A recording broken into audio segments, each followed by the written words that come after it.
Jenny এবং তার team মেম্বাররা মিলে একটি হরর শো চালায়। তো একদিন জেনি ঠিক করে সেই হরর শোর লাইভ টেলিকাস্ট করবে। যেই ভাবা সেই কাজ, সে তার টিমকে নিয়ে চলে যায় একটি ভুতুড়ে বাড়িতে। আর এখানেই ঘটে বিপত্তি। ভূত শুরু করে তার তাণ্ডব চালানো।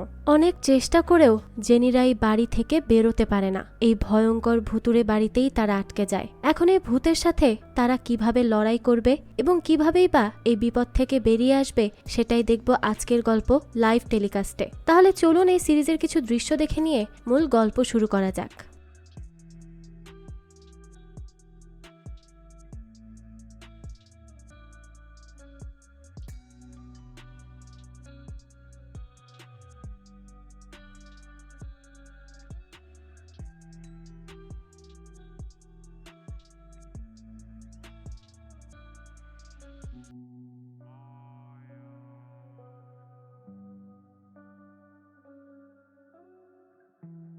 গল্পের শুরুতেই আমরা কিছু লোককে দেখতে পাই, যারা একটা বাড়ির ভেতরে বেশ আতঙ্কিত অবস্থায় ছিল। দেখা যায় তারা সেই বাড়ি থেকে বারবার বের হওয়ার চেষ্টা করতে থাকে, কিন্তু কোনো এক অদৃশ্য শক্তি তাদের সেই বাড়ি থেকে বেরই হতে দিচ্ছিল না। মূলত এই লোকগুলো একটা শোয়ের শুটিং টিম ছিল, যারা কিনা এই হন্টেড হাউসেই শুটিং করতে আসে আর পরবর্তীতে এখানেই আটকা পড়ে যায়। তো যখনই তাদেরকেও সেই বাড়ি থেকে বের হওয়ার চেষ্টা করছিল, তখনই সেই বাড়ির দরজা নিজে থেকেই বন্ধ হয়ে যাচ্ছিল। অনেক চেষ্টার পরও তারা এখান থেকে বের হতে পারে না, আর দৃশ্য এখানেই কাট হয়। অন্যদিকে আমরা দেখি সেই বাড়িতে ঘটা সমস্ত ভৌতিক ঘটনা টিভিতে লাইভ টেলিকাস্ট হচ্ছিল।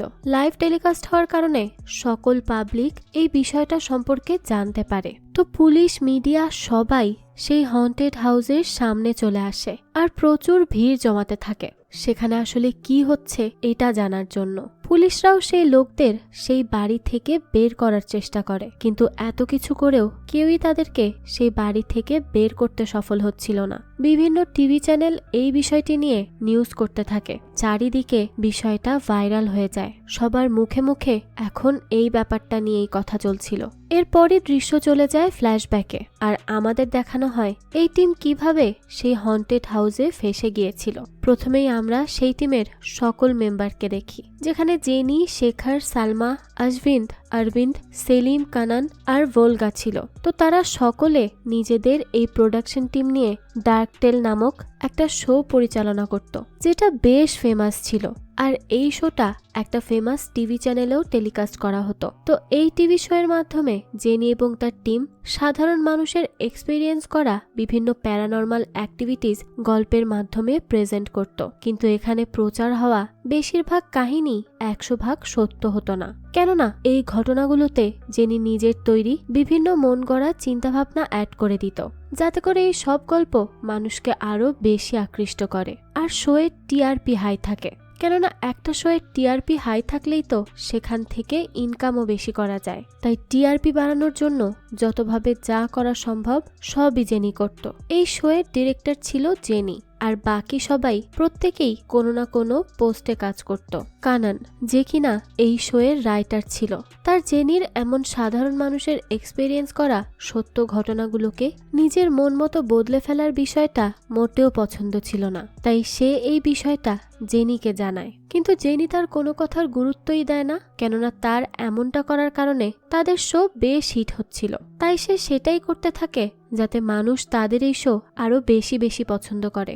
যেহেতু তাদের শো বেশ হিট হয়ে গিয়েছিল, তাই তারা শো এর সাকসেস পার্টি করার জন্য একটা ক্লাবে যায়। সেখানে তারা সবাই বেশ এনজয় করে। তো পার্টিতে শেখার অনেক বেশি মদ খেয়ে ফেলেছিল, তাই মাতলামি করতে থাকে সে। তো একসময় সে প্রায় অজ্ঞান অবস্থায় বারের টেবিলে মাথা দিয়েই শুয়েছিল। তখনই সে একটা ভিশন দেখতে পায়। তাদের টিমের কস্টিউম ডিজাইনার কালালের গলায় একটা ভাঙা কাচের টুকরো ঢুকে গিয়েছে।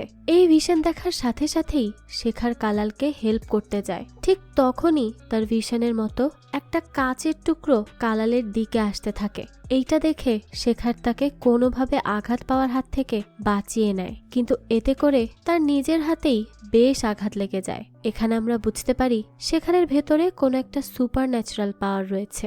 এ কারণেই যেটা কিছুক্ষণ পরেই ঘটতে যাবে তা সে ভিশনের মাধ্যমে আগেই দেখতে পায়। তো শেখারের এমন আঘাত পাওয়া দেখে তার টিমের অন্য মেম্বাররা দ্রুত তার দিকে এগিয়ে আসে আর তাকে হসপিটালে নিয়ে যাওয়ার জন্য সেখান থেকে বেরিয়ে পড়ে। তো আমরা দেখি যখন শেখার হাতে আঘাত পেয়েছিল সেই সময় তার হাতে থাকা একটা তাবিজ সেখানেই পড়ে যায়, কিন্তু এই বিষয়টা শেখার এবং তার টিম মেম্বাররা কেউই খেয়াল করে না। অপরদিকে আমরা দেখি যখন শেখারের হাত থেকে সেই তাবিজটা পড়ে যায় তখন দূর থেকে একটা লোক এই বিষয়টা অনুভব করতে পারে।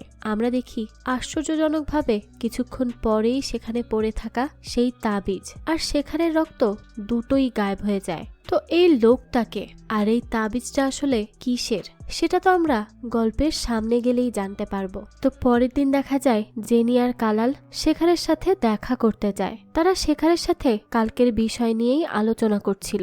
ঠিক তখনই তাদের চ্যানেল থেকে চ্যানেল অ্যাডভাইজার মাইক জেনিকে ফোন দেয়। সে জানায় একটা নতুন সিরিয়াল শুরু হওয়ায় জেনিদের টিভি শো এর টিআরপি এখন বেশ কমে গেছে। এই কথা শুনে তো জেনির মাথা খারাপ হয়ে যায়। সে আবারও তার শোয়ের টিআরপি বাড়ানোর জন্য পরবর্তী এপিসোড শুটের সিদ্ধান্ত নেয়। তো এরপর দেখা যায় শোয়ের পরবর্তী এপিসোডে জেনি দেখায় যে একজন মহিলা ভূতের লালসার শিকার হয়েছে, কিন্তু এই এপিসোড টেলিকাস্টের পরপরই সাধারণ মানুষ এই শোয়ের বিরোধিতা করতে শুরু করে। আর এই শো এবং টিভি চ্যানেল দুটোই সোশ্যাল মিডিয়া সহ বিভিন্ন জায়গা থেকে হেট পেতে শুরু করে। সবাই তাদেরকে নিয়েই কথা বলতে থাকে। ঘটনাটা এতটাই খারাপের দিকে চলে যায় যে এই শোয়ের সমস্ত স্পন্সর নিজেদের স্পন্সরশিপও ফিরিয়ে নেয়। তারা কেউই আর এই শোয়ের জন্য স্পন্সর করতে রাজি ছিল না। এ কারণেই চ্যানেলের হেড রামকে বাধ্য হয়ে এই শোটা বন্ধ করে দিতে হয়, নাহলে মানুষজন অনেক ক্ষেপে গিয়েছিল তাদের উপর। এখনই শো বন্ধ না করলে তাদের চ্যানেলের অবস্থা একেবারেই খারাপ হয়ে যেত। তো এরপর সে জেনিদের টিমকে অনেক বকাবকি করে। তো এই শো বন্ধ হয়ে যাওয়ার জন্য জেনিরা সকলেই বেশ চিন্তিত হয়ে যায় যে তারা এবার কি করবে। তো এরপরে আমরা শেখারকে দেখি। দেখা যায় শেখারের বাবা তার সাথে দেখা করার জন্য শহরে এসেছিল। আর এখানে আমরা জানতে পারি শেখারের বাবা ছিল সেই ব্যক্তি যে কিনা শেখারের তাবিজ পড়ে যাওয়ার পরে সেটা অনুভব করতে পেরেছিল, আর সেটাও অনেক দূরে বসে থেকে। আর এ কারণেই মূলত সে শেখারের সাথে দেখা করতে এসেছে। তো তিনি শেখারের হাতে সেই তাবিজটা দেখতে না পেয়ে তাকে জিজ্ঞেস করে যে তার তাবিজটা কোথায়। তো এর জবাবে শেখার বলে হয়তোবা সেটা কোথাও পড়ে গিয়েছে। এটা শুনেই শেখারের বাবা শেখারকে নিয়ে পাশের একটা মন্দিরে যায় আর সেখান থেকে একটা নতুন তাবিজ নিয়ে আসে আর দ্রুত শেখারের হাতে আবারও সেটা বেঁধে দেয়। এরপর সে শেখারকে উদ্দেশ্য করে বলে সে যেন কখনোই আর এই তাবিজটাকে নিজের থেকে আলাদা না করে। কিন্তু তার এমনটা বলার কারণ কি সেটা তো আমরা কিছুক্ষণ পরেই জানতে পারবো। অন্যদিকে জেনি আর তার টিমের সবাই একসাথে বসে মিটিং করছিল। তারা আলোচনা করছিল কিভাবে তারা নিজেদের সম্মান আবারও ফিরিয়ে আনবে। তো তারা তাদের পরবর্তী স্টেপ নিয়ে প্ল্যানিং করতে শুরু করে, কেননা চ্যানেলকে ভালো কোনো শো দিতে না পারলে চ্যানেলের হেড তাদের সকলকে কাজ থেকেই বের করে দিবে। তো তারা এসব নিয়েই আলোচনা করছিল।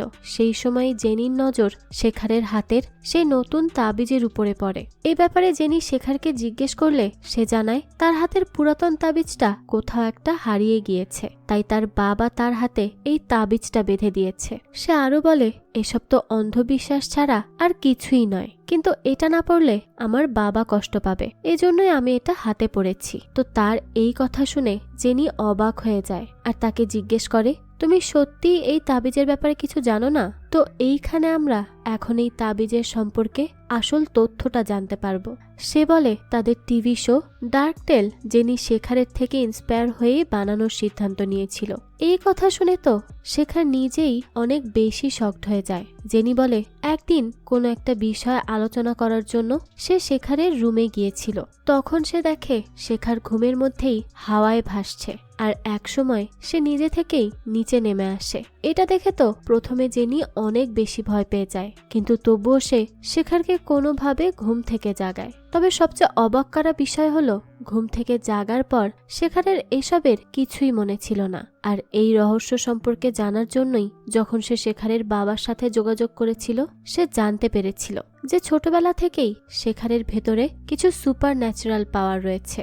সে গুড এনার্জি এবং ব্যাড এনার্জি দুটোই অনুভব করতে পারে, তাই শেখারের প্রতি আত্মারা বিভিন্নভাবে আকৃষ্ট হতো। ছোটবেলায় শেখার বেশ কয়েকবার এভাবে আত্মাদের আক্রমণের শিকার হয়েছিল। তো এরকমই একদিন তার বাবা তাকে ঘুমের ভেতরেই হাওয়ায় ভাসতে দেখে আর এটা দেখার সাথে সাথেই সে বেশ ঘাবড়ে যায়। এরপরই সে কুলদেবীর পুজো করে আর একটা মন্ত্রপুত তাবিজ বানায়, যেন গুড এনার্জি এবং ব্যাড এনার্জি কোনো কিছুই তার দিকে আকৃষ্ট হতে না পারে। মূলত শেখারের বাবা তার প্রোটেকশনের জন্যই তাকে এই মন্ত্রপুত তাবিজ দিয়েছিল, যেটা তাকে আত্মাদের ছায়া থেকে দূরে রাখত।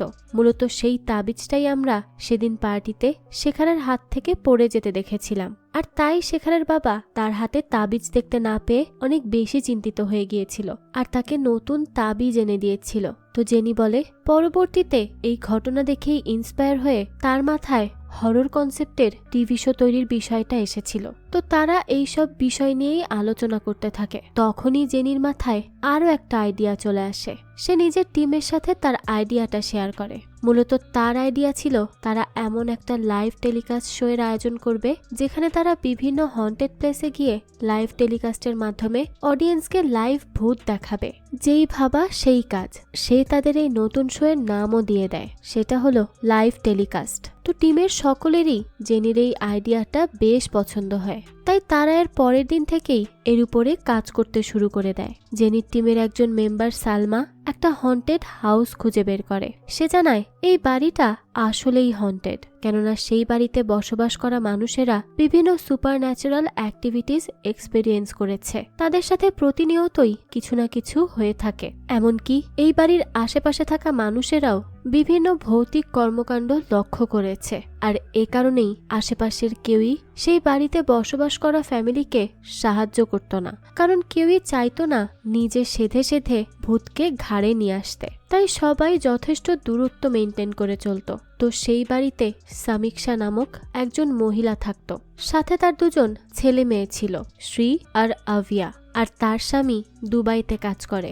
এ কারণে সে তার দুজন ছেলে মেয়েকে নিয়ে সে বাড়িতে একাই থাকে। এই সব কিছু শুনে যিনি তার শো এর প্রথম এপিসোড সেই বাড়িতেই টেলিকাস্ট করার সিদ্ধান্ত নেয়, কেননা এটা একদম রিয়েল হন্টেড প্লেস আর রিয়েল হরর এক্সপেরিয়েন্সের জায়গা ছিল। তো টিমের বাকি মেম্বাররাও জেনির সাথে একমত হয়। অন্যদিকে আমরা দেখতে পাই সেই হন্টেড হাউসে থাকা আত্মা সামিক্ষাকে বিভিন্নভাবে ভয় দেখানোর চেষ্টা করছে। এদিকে জেনি নিজের এই নতুন শো এর আইডিয়া সম্পর্কে চ্যানেলের হেডের কাছে গিয়ে বলে। তখন তারও এই আইডিয়াটা বেশ ভালো লাগে, তাই সেও তাকে শো এর অ্যাপ্রুভাল দিয়ে দেয়। তো পরের দিনে জেনি তার টিমের সাথে পৌঁছে যায় সেই হন্টেড হাউসে। আর সেখানে গিয়ে প্রথমেই তারা বাড়ির মালকিন সামিক্ষার সাথে কথা বলে। তারা সামিক্ষাকে এই বাড়ি সম্পর্কে বিভিন্ন কথা জিজ্ঞাসাবাদ করছিল। সামিক্ষাও তখন তাদেরকে এই বাড়ি সম্পর্কে সব কিছু খুলে বলে। সে জানায় এই বাড়িটা তার স্বামী অনেক কম টাকায় পেয়েছিল, এ কারণেই সে বাড়িটা কিনে নেয়। পরবর্তীতে তার স্বামী বিদেশ চলে যাওয়ার পর ধীরে ধীরে তারা বুঝতে পারে এই বাড়িটি আসলে সাধারণ কোনো বাড়ি না, এটা হন্টেড বাড়ি। এই বাড়িতে থাকা আত্মা তাদের বিভিন্নভাবে বিরক্ত করতে শুরু করে। মাঝে মাঝে ঘরের জিনিসপত্র হাওয়ায় ভাসতে থাকে। তো একদিন সে তার ছেলে শ্রীকে ঘুম পাড়িয়ে দিয়ে যখন চলে যাচ্ছিল, তখনই কোনো একটা অদৃশ্য শক্তি তার গলা চেপে ধরে আর তাকে শূন্যে তুলে ফেলে। জেনি তাকে জিজ্ঞেস করে তারা কি কখনো এই বাড়ি থেকে চলে যাওয়ার চেষ্টা করেনি। সে জানায় সেই আত্মা তাদেরকে এই বাড়ি থেকে কোথাও যেতে দেয় না। সামিক্ষা এরপর আরও জানায় যে এসব ফেস করার পর একদিন রাতে তারা বাড়ি থেকে চলে যাওয়ার চেষ্টা করেছিল, কিন্তু যখনই তারা বাড়ি থেকে বের হয়েছে তার পরপরই পাশে তাকিয়ে দেখে যে তার ছেলে তার পাশে নেই। এরপর সে দেখতে পায় তার ছেলে উপরের একটা বন্ধ ঘরের জানালার কাছে দাঁড়িয়ে আছে আর অনেক বেশি কান্না করছে। তো তখনই তারা আবারও দ্রুত বাড়ির ভেতরে চলে আসে আর সেই অদৃশ্য শক্তিকে উদ্দেশ্য করে বলে সে যেন শ্রীকে ছেড়ে দেয়। তারা এই বাড়ি ছেড়ে চলে যাওয়ার চেষ্টা করবে না কোনোদিন। তো এই কথা বলার সাথে সাথেই সেই ঘরের দরজা নিজে থেকেই খুলে গিয়েছিল। তো এই ঘটনার পর তারা আর কখনো বাড়ি থেকে চলে যাওয়ার চেষ্টা করেনি নিজেদের প্রাণ নাশের ভয়ে। সে আরো বলে এই বাড়িতে আসার পরে এর প্রভাব শ্রেয়ের উপরও পড়েছিল। সে কারো চেহারা মনে রাখতে পারত না, এমনকি নতুন কোনো মানুষকে দেখলে সে অনেক বেশি ঘাবড়ে যেত। এ কারণে তাকে স্কুলে পাঠানো বন্ধ করে দিতে হয়েছিল। এরপর থেকে শ্রী তাদের টাচ করার মাধ্যমেই চিনতে পারে, সে তাদের চেহারা দেখে চিনতে পারে না। তো এখানে আমরা দেখতে পাই শ্রী শেখরের হাতে এসে তাবিজের দিকে এক দৃষ্টিতেই তাকিয়ে আছে। তো সবকিছু শোনার পর জেনি সেখানে শুটিং করার সিদ্ধান্ত নেয়। এরপর সে শোয়ের জন্য একটা প্রমোশনাল ভিডিও করে নেয়, যেখানে তারা সামিক্ষার সাথে ঘটে যাওয়া সেই সব ঘটনা তার থেকেই বর্ণনা নিয়ে একটা প্রোমো ভিডিও বানিয়ে ফেলে। তাদের এই প্রোমো দেখে শোয়ের রেটিং অনেক বেশি বেড়ে যায়। তো এরপর সামিক্ষা জেনিকে জানায় যে এখানে শুটিং করতে চাইলে তাকে এর বিনিময়ে টাকা দিতে হবে। যেহেতু তার স্বামী বাইরে থাকতো আর তারা বেশ ফিনান্সিয়াল প্রবলেমে ছিল, তাই সে এই প্রস্তাব দিয়েছিল। তো প্রোমো শুট করার পর তারা সেখান থেকে চলে যায়। তো তারা সেখান থেকে যাওয়ার পরই সেই বাড়ির সমস্ত লাইট ফ্লিকার করতে শুরু করে। এরপর আমরা একটা কালো ছায়াকে দেখি যে জেনিদের ভ্যানের দিকেই যেতে থাকে।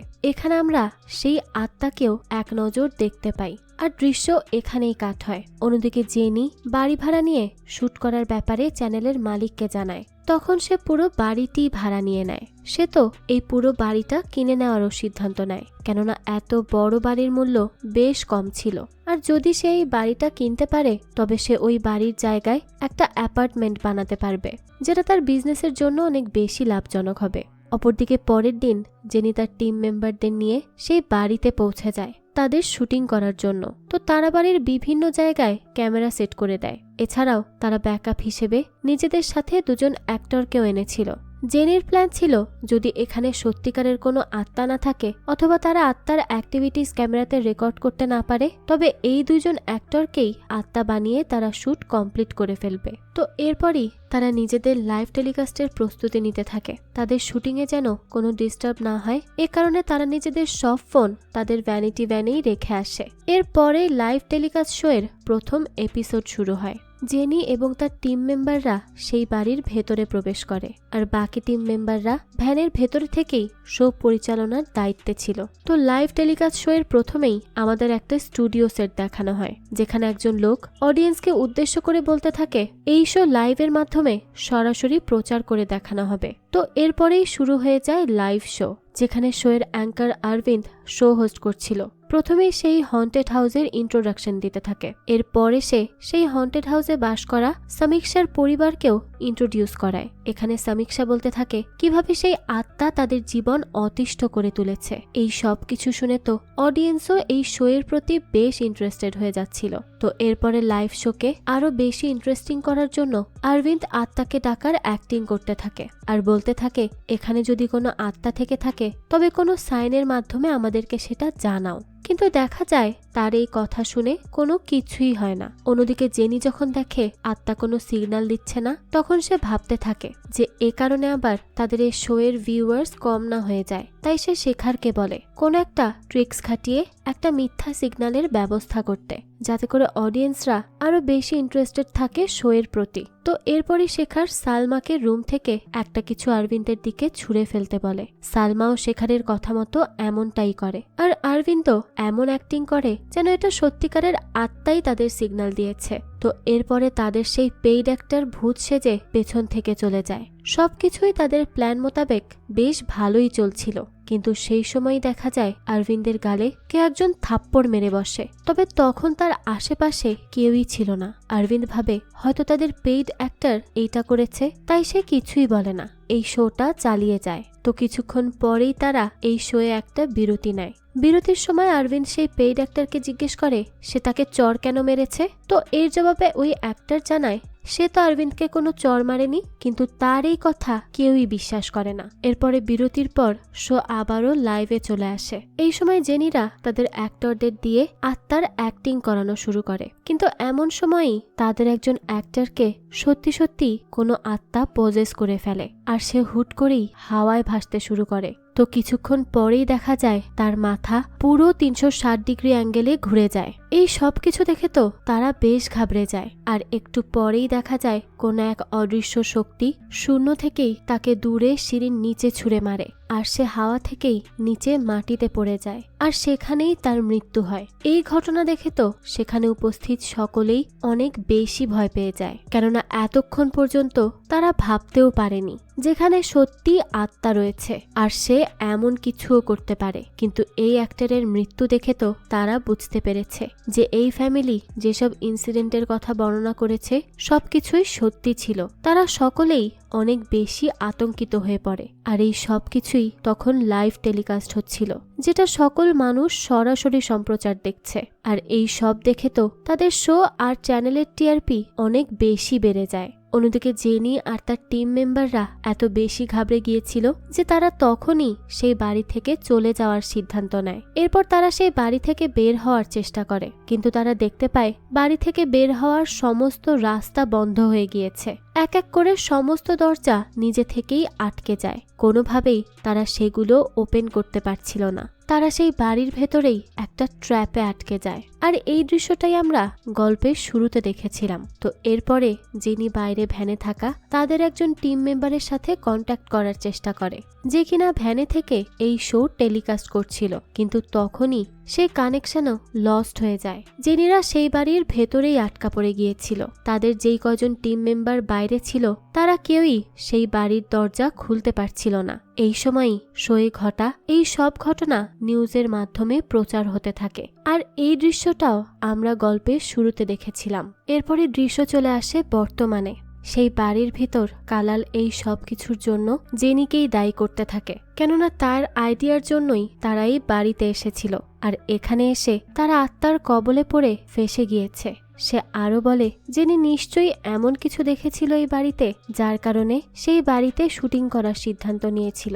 এই সময় আমরা জানতে পারি যেদিন প্রথম জেনি সামিক্সার সাথে কথা বলার জন্য আসে, সেদিনই সেই পাশের একটা রুমে আত্মার অস্তিত্ব টের পেয়েছিল।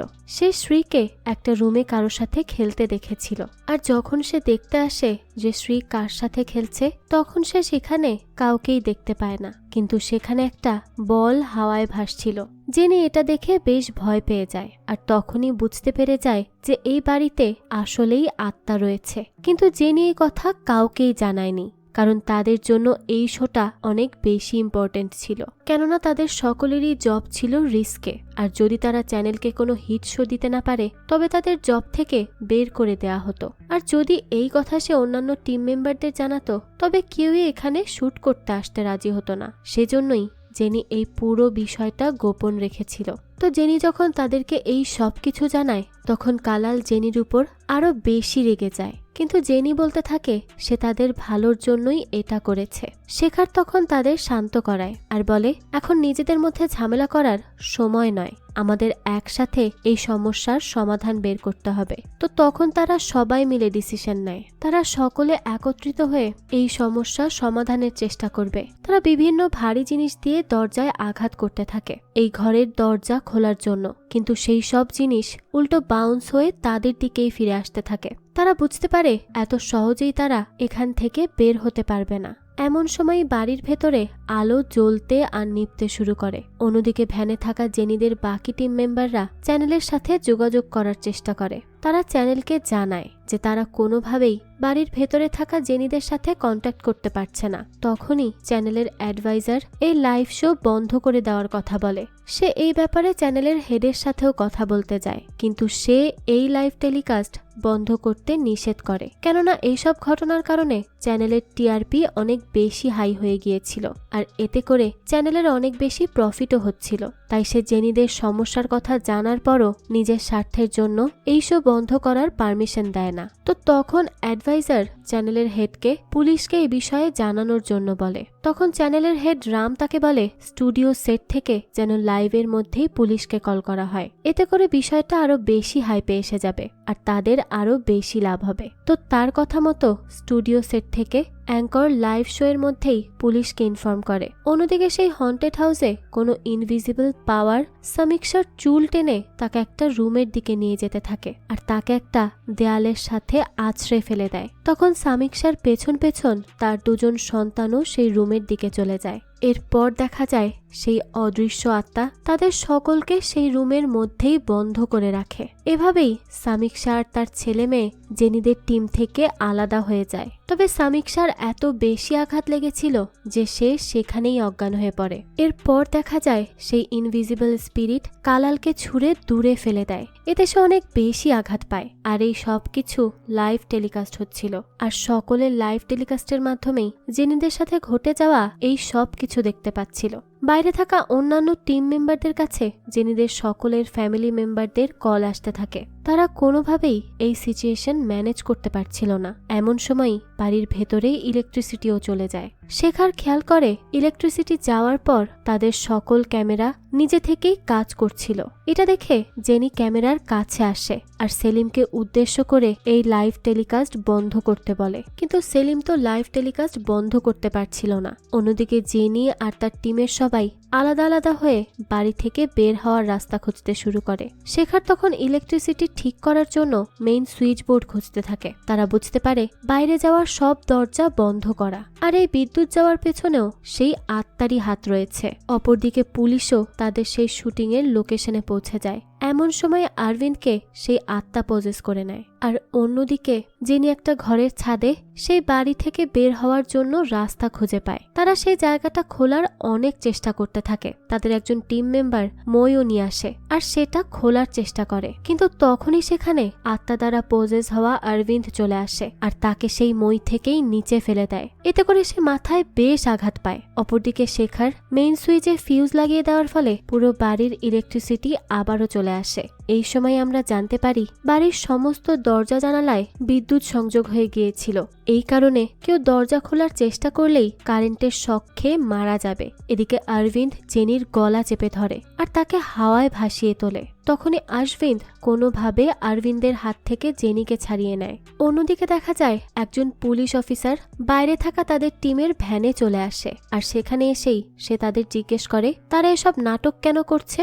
এই কথা শুনে বাকি টিম মেম্বাররা তাদের রেকর্ড করা সমস্ত ফুটেজ এবং প্রমাণ পুলিশদের দেখায়। তো এই সব দেখে তো পুলিশ অফিসার অনেক বেশি অবাক হয়ে যায় আর সে সব এখন বিশ্বাস করতে বাধ্য হয়। এদিকে বাড়ির ভেতর দেখা যায় সেই মৃত অ্যাক্টরের বডির ভেতরে ওই আত্মা প্রবেশ করে আর কালালের গলা চেপে ধরে। তখনই সেখানে শেখার চলে আসে আর কোনোভাবে সেই আত্মার হাত থেকে কালালকে ছাড়িয়ে নেয় আর কোনো মতে সেখান থেকে পালায়। এরপর তারা সকলে আবারও একত্রিত হয়। এখন প্রত্যেকেই বেশ ঘাবড়েছিল, যেহেতু সমস্ত দরজা জানালায় বিদ্যুৎ প্রবাহিত হচ্ছিল, তাই তারা আবারও মেইন সুইচ বন্ধ করে দেওয়ারই সিদ্ধান্ত নেয়। কিন্তু শেখার মেইন সুইচ বন্ধ করার পরেও দেখা যায় বাড়ির ইলেকট্রিসিটি যায় না। তখন তারা বুঝতে পারে এখানে আসলে কোনো কিছুই তাদের আয়ত্তে নেই, এখানে সেটাই হবে যেটা ওই আত্মা চাইবে। এদিকে সেই আত্মা আবারও তাদের টিমের আর এক মেম্বার ইলমাকে পজেস করে ফেলে আর সে কালালের গলা চেপে ধরে। তখনই আবারও সেখানে শেখার এসে কালালকে বাঁচিয়ে নেয় আর পজেস হওয়া ইলমাকে ধাক্কা দিয়ে সেখান থেকে ফেলে দেয়। অপরদিকে সেলিম ফাইনালি এই শোয়ের লাইভ টেলিকাস্ট বন্ধ করতে পারে। এতে করে দেখা যায় সাধারণ জনগণ সেই বাড়ির সামনে এসে প্রোটেস্ট করতে শুরু করে। তারা বলতে থাকে কেন এরা লাইভ টেলিকাস্ট বন্ধ করে দিল। তারা জানতে চায় যে বাড়ির ভেতরে কি হচ্ছে। তো এরপর বাইরে থেকে এই লোকেরাও দরজা খোলার চেষ্টা করতে থাকে। তারাও ভারী ভারী জিনিস দিয়ে দরজায় আঘাত করতে থাকে, কিন্তু এত চেষ্টার পরও কেউই দরজা খুলতে সফল হয় না। এই সময় সেই পুলিশ অফিসার এসে সেলিমকে আবারও লাইভ টেলিকাস্ট শুরু করতে বলে, কেননা একমাত্র এই লাইভ টেলিকাস্টের মাধ্যমেই তারা বাড়ির ভেতর জেনিদের সাথে কি হচ্ছিল সেটা সম্পর্কে জানতে পারবে।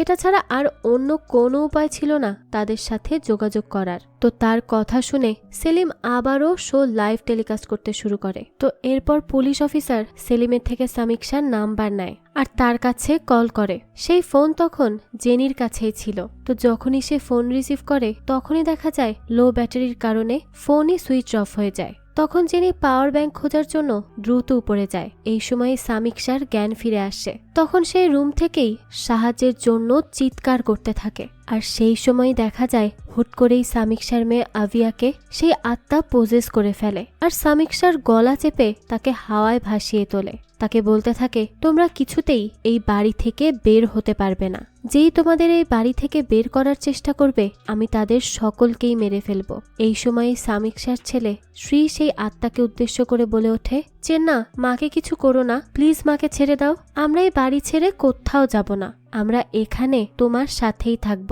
আমরা বুঝতে পারি সেই আত্মার নাম হয়তো চেন্না আর তাকে শ্রী দেখতে পায়, কিন্তু কিভাবে শ্রী তাকে দেখতে পায় আর এই আত্মা এখানে এলোই বা কি করে, সেই সব তথ্য তো আমরা গল্পের সামনেই জানতে পারবো। তো এদিকে জেনি অনেকক্ষণ খোঁজাখুঁজির পর ঠিকই পাওয়ার ব্যাংকটা পায় আর সামিক্ষার ফোনটা চার্জে দিয়ে সেই পুলিশ অফিসারকে কল ব্যাক করে। যেহেতু পুলিশ অফিসার আগে থেকেই সমস্ত ভিডিও ফুটেজ দেখছিল, তাই সে পোজেস আভিয়া আর শ্রীয়ের কথোপকথন দ্বারা বুঝতে পারে এই আত্মা মূলত এই বাড়িতেই বসবাস করা মানুষদের অর্থাৎ সামিক্ষা আর তার পরিবারকে বাড়ি থেকে চলে যেতে দিতে রাজি ছিল না। আর যখনই কেউ এই বাড়ি থেকে চলে যাওয়ার কথা বলছিল, তখনই সেই আত্মা কাউকে না কাউকে পজেস করে মেরে ফেলার চেষ্টা করছিল, কেননা সে ভাবছিল হয়তো তারা সামিক্ষাদেরও নিজেদের সাথে এই বাড়ি থেকে নিয়ে চলে যাবে। তো পুলিশ অফিসার জেনিকে আরো বলে কোনোভাবে সেই আত্মাকে এটা বিশ্বাস করাও যে তোমরা সামিক্ষাদের এই বাড়ি থেকে কোথাও নিয়ে যাবে না। তো এটুকু বলার পরে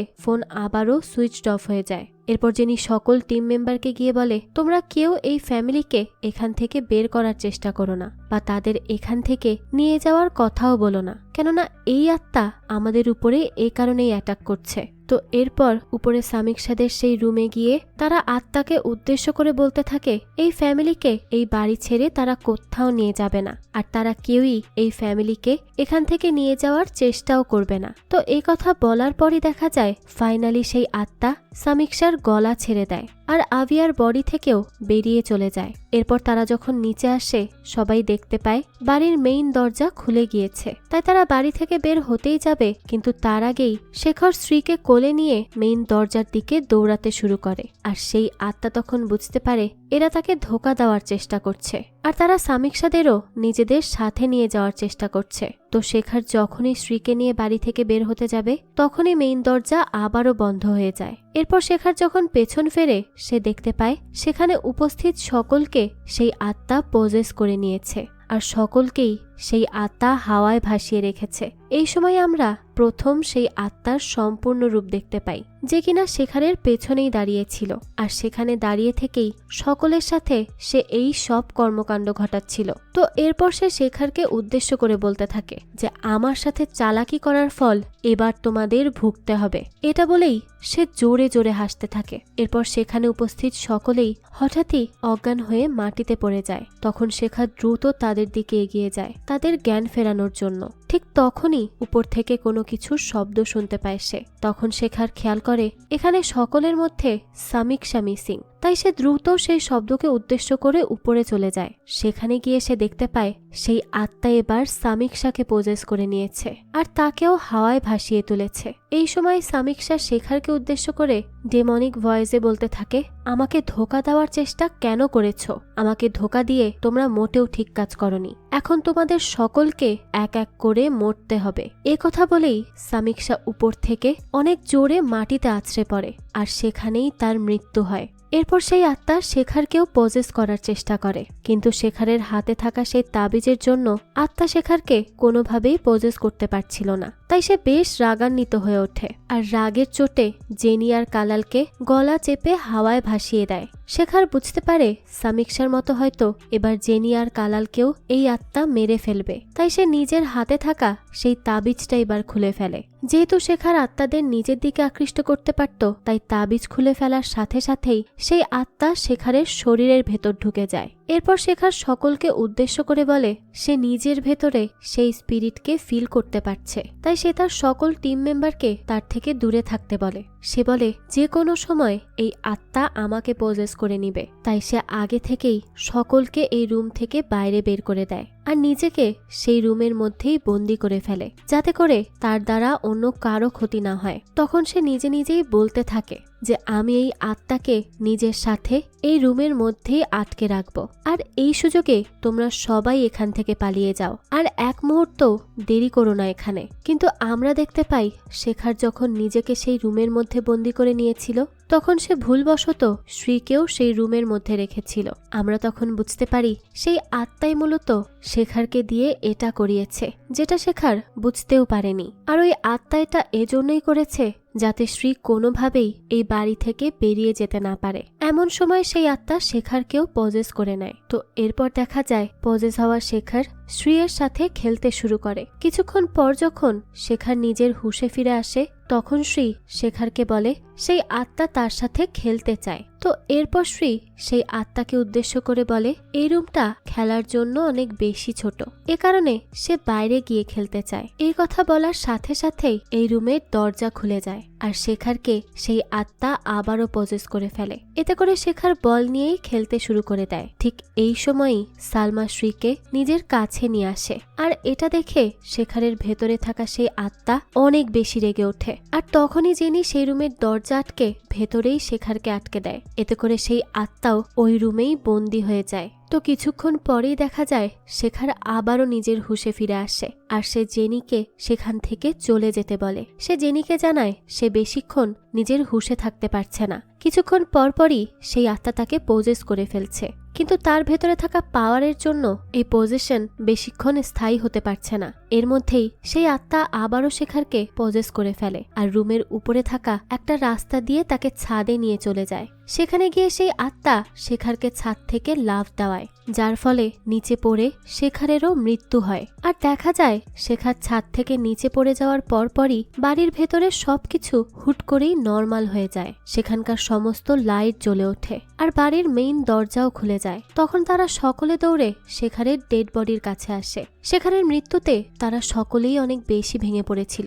তো ফাইনালি শেখারের মৃত্যুর মধ্য দিয়েই তারা সেই বাড়ি থেকে বের হতে সক্ষম হয়। আমরা বুঝতে পারি শেখারের ভেতরের সেই সুপার ন্যাচারাল পাওয়ারের জন্যই তার মৃত্যুর পরে সেই আত্মার সমস্ত শক্তি নষ্ট হয়ে গিয়েছে আর এ কারণেই সে আর তাদের বাড়ির ভেতরে আটকে রাখতে পারেনি। যখন তারা সকলে সেই জায়গা থেকে চলে যাচ্ছিল তখন শ্রী পেছনে তাকিয়ে সেই আত্মা চেন্নাকে দেখতে পায়, যে কিনা শ্রীর চলে যাওয়াতে অনেক বেশি দুঃখী ছিল। সে বেশ ইমোশনাল হয়ে শ্রীকে বিদায় জানাতে থাকে। এই সময় আমরা এই আত্মার কাহিনী জানতে পারি। মূলত সে একটা স্পেশাল চাইল্ড ছিল, তার নাম ছিল চেন্না, যে কিনা বয়সে বড় হয়েছিল কিন্তু মানসিকভাবে সে ছিল একেবারেই ছোটদের মতো, অর্থাৎ আমরা যাকে মানসিক প্রতিবন্ধী বলে থাকি। তো চেন্না নিজের মায়ের সাথে এই বাড়িতেই থাকতো। তার বাবা ছিল না। যেহেতু চেন্না মানসিক প্রতিবন্ধী ছিল তাই আশেপাশের কেউই নিজেদের বাচ্চাদের চেন্নার সাথে খেলতে দিত না। এ কারণে চেন্না অনেক বেশি একা ছিল। তার কোনো খেলার সাথীও ছিল না। যেহেতু তার সাথে কেউ খেলতো না, এ কারণে সে একদিন তার মায়ের সাথে অনেক বেশি রাগারাগি করে, কেননা তার ধারণা ছিল তার মায়ের কারণেই কেউ তার সাথে খেলতে আসে না। তার মা কাউকে গিয়ে তার সাথে খেলার কথাও বলে না। তো এই সময় মানসিক প্রতিবন্ধী চেন্না অনেক রেগে যায় আর তার মাকে ধাক্কা মেরে বসে। সেই সময় হঠাৎই তার মা হার্ট অ্যাটাক করে আর সেখানেই তার মৃত্যু হয়। কিন্তু কিছু না বোঝা চেন্না তো বুঝতেই পারে না যে তার মা মারা গিয়েছে। সে কিছুক্ষণ তার মায়ের কাছে গিয়ে তাকে অনেক ডাকাডাকি করে। চেন্না তার মাকে জাগানোর চেষ্টা করে, কিন্তু সে তো মারা গিয়েছিল। তো সে সেভাবেই নিজের মায়ের মৃতদেহটা ওখানেই রেখে দেয় আর সেই লাশের সাথেই থাকতে শুরু করে। এভাবে বেশ কয়েকদিন কেটে যায়। সে এতটাই অসুস্থ ছিল যে এদিকে তার কোনো খেয়ালই ছিল না যে তার মা মারা গিয়েছে। সে তো কেবল বাইরে গিয়ে ছেলে মেয়েদের সাথে খেলতে চাইতো। তো এরপর একদিন চেন্না বাইরে থেকে কিছু ছেলে মেয়েদের খেলার শব্দ শুনতে পায় আর জানালার কাছে এগিয়ে যায়। সে দেখতে পায় বাড়ির সামনে কিছু বাচ্চারা খেলাধুলা করছে। যেহেতু তার মা দরজা বন্ধ করে দিয়েছিল তাই সে তাদের রুমের উপরের সেই রাস্তা দিয়ে ছাদে চলে যায় তাদের সাথে খেলার জন্য। সেখানে গিয়ে সে সেই বাচ্চাদের ডাকতে থাকে, কিন্তু তার ডাক সেই বাচ্চারা শুনতে পাচ্ছিল না। তাই সেই তাদেরকে ডাকার জন্য ছাদের আরো সামনের দিকে এগিয়ে যায় আর ঠিক এই সময়ই পা পিছলে সে ছাদ থেকে নিচে পড়ে আর তৎক্ষণাৎ তার মৃত্যু ঘটে। সে ঠিক সেভাবেই ছাদে যায় আর ছাদ থেকে পড়ে মারা যায় যেভাবে বর্তমানে শেখার মারা গিয়েছিল। তো প্রতিবেশীরা পরবর্তীতে চেন্নার লাশ সেখানে পড়ে থাকতে দেখতে পায়। তখন তারা বাড়ির ভেতরে গিয়ে চেন্নার মাকে এই বিষয়ে জানাতে চায়। তখন তারা দেখতে পায় যে পুরো বাড়ি দুর্গন্ধে ভরে গিয়েছে আর সেখানে চেন্নার মায়ের লাশ পড়ে আছে। সকলেই বুঝতে পারে চেন্নার মা বেশ কিছুদিন আগেই মারা গিয়েছে। তো এরপরই দৃশ্য চলে যায় 5 বছর পর। সামিক্ষা আর তার স্বামী বেশ কম টাকায় এই বাড়িটা কিনে নিয়েছিল। যখন তারা এই বাড়িতে শিফট করে তখন প্রথম দিনই শ্রী চেন্নার সেই বলটা নিজের হাতে তুলে নেয়। চেন্নার আত্মা যে কিনা সে বাড়িতেই বন্দী হয়েছিল সে শ্রীকে দেখে ফেলে আর তার সাথে খেলার জন্য এগিয়ে আসে। আর চেন্নাকে এভাবে হঠাৎ করে দেখেই শ্রী অনেক বেশি ঘাবড়ে গিয়েছিল। তো তারপর থেকেই নতুন নতুন কোনো মানুষকে দেখলে সে ভয় পেয়ে যেত আর কাঁদতে শুরু করত। এই ঘটনা তার মস্তিষ্কে এমনভাবে ইফেক্ট ফেলেছিল যে সে ধীরে ধীরে অসুস্থ হয়ে যায়। আর এ কারণেই শ্রী কোনো মানুষের চেহারা মনে রাখতে পারত না। কিন্তু কিছুদিন পরে ধীরে ধীরে চেন্নার সাথে শ্রীর বেশ ভালো বন্ধুত্ব হয়ে যায়। যেহেতু শ্রীর মাধ্যমে চেন্না নিজের বন্ধুকে খুঁজে পেয়েছিল, তাই সে সামিক্ষা আর তার পরিবারকে এই বাড়ি ছেড়ে কোথাও যেতে দিত না। একদিন শ্রী যখন ঘুমিয়েছিল তখন চেন্না তাকে খেলার জন্য ডাকতে আসে, কিন্তু যেহেতু শ্রী ঘুমাচ্ছিল তাই সে চেন্নাকে তখন খেলার জন্য নিষেধ করে দেয়। আর এতে করেই চেন্না বেশ রেগে যায় আর তার ভয়ঙ্কর রূপ শ্রীয়ের সামনে চলে আসে। এটা দেখে শ্রী অনেক বেশি ভয় পায় আর ভয়ে চিৎকার করে ওঠে। এই ঘটনার পর থেকেই তারা বাড়ি থেকে পালানোর চেষ্টা করে, যেটা আমরা গল্পের প্রথম দিকে দেখেছিলাম। কিন্তু চেন্না তাদের এই বাড়ি ছেড়ে কোনোভাবেই যেতে দেয়নি। তো এখানেই ফ্ল্যাশব্যাক শেষ হয় আর দৃশ্য চলে আসে বর্তমানে। আমরা দেখতে পাই সেই চ্যানেলের হেড একটা প্রেস কনফারেন্স করছে। সেখানে সব রিপোর্টার তাকে এই শো নিয়ে বিভিন্ন প্রশ্ন করতে থাকে। তারা তাকে বলতে থাকে যখন তারা বুঝতে পারলো তার এমপ্লয়িরা আসলেই বিপদে পড়েছে, তখন সে কেন লাইভ টেলিকাস্ট বন্ধ করে দিল না। এর উত্তরে সে বলে এই লাইভ টেলিকাস্টের সম্পূর্ণটাই স্ক্রিপ্টেড ছিল, এখানে কোনো রিয়েল ঘোস্ট ছিল না, সবকিছুই তাদের সাজানো ছিল, এ কারণেই তারা লাইভ টেলিকাস্ট বন্ধ করেনি। সে এটাও বলে সেই বাড়িতে তাদের যে অ্যাক্টরের মৃত্যু হয়েছে সেটা কেবল দুর্ঘটনা বশতই হয়েছে, এই সবের পেছনে সুপারন্যাচারাল কোনো কিছুই ছিল না। কিন্তু আমরা তো জানি এই সবই তার মিথ্যা কথা, যাতে করে এই সকল মৃত্যুর দায়ভার তাকে নিতে না হয়। যাই হোক, অন্যদিকে আমরা জেনিকে দেখি যে কিনা এসব ঘটনার পরে অন্য একটা শহরে শিফট হয়েছিল আর জেনি শ্রী এবং আভিয়াকে নিজের সাথেই রেখেছিল। দেখা যায় আভিয়া সেখানে আর্ট করছে আর জেনি নিজের কাজ করছিল। তখনই সেখানে শ্রী চলে আসে। শ্রী নিজের বল দিয়েই খেলতে যাচ্ছিল। তখন জেনি তাকে মজা করে জিজ্ঞেস করে, কি ব্যাপার, তুমি কার সাথে খেলতে যাচ্ছ? এখানে তো চেন্নাও নেই। তো এর জবাবে শ্রী জেনিকে বলে, আমি শেখারের সাথে খেলতে যাচ্ছি। এ কথা শুনে তো জেনি অবাক হয়ে সেখানেই দাঁড়িয়ে থাকে। সে তো কিছুই বুঝতে পারছিল না, কেননা শেখার তো সেদিনই মারা গিয়েছিল। আর এই সময় আমরা শেখারের আত্মাকে সেখানে দেখতে পাই। অর্থাৎ এখন থেকে শেখার থাকবে শ্রীর আশেপাশে। আর শ্রীও ছিল শেখারের মতো, সেও তার মতোই আত্মাদেরকে দেখতে পেত। সেজন্যই হয়তো এখন থেকে শেখারই তার বন্ধু হয়ে থাকবে। তো এরই মধ্য দিয়ে এই গল্পটাও এখানেই শেষ হয়ে যায়। তো এই হরর থ্রিলার মুভিটি আপনাদের কাছে কেমন লেগেছে সেটা অবশ্যই আমাদেরকে কমেন্ট করে জানাবেন। যদি এতটুকুও ভালো লেগে থাকে তাহলে একটি লাইক দিয়ে যাবেন। আর হ্যাঁ, আমাদের এই চ্যানেলে কিন্তু প্রতিনিয়তই নতুন নতুন ভিডিও আপলোড করা হয়। সেই সব ভিডিওর আপডেট পেতে আমাদের চ্যানেলটিকে সাবস্ক্রাইব করে বেল আইকনে অল দিয়ে রাখতে কিন্তু ভুলবেন না। আজকে তাহলে এই পর্যন্তই, আবারও হাজির হব নতুন কোনো ভিডিও নিয়ে। সেই পর্যন্ত সবাই ভালো থাকবেন আর আমাদের চ্যানেলের সাথেই থাকবেন। ধন্যবাদ।